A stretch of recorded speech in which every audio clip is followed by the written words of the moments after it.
मी अंधश्रद्धा निर्मूलन समितीसाठी अनेक वर्ष नरेंद्र दाभोळकरांबरोबर काम केलं.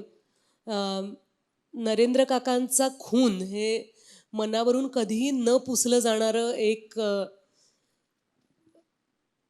वेदनादायी वास्तव आहे असं मला वाटतं.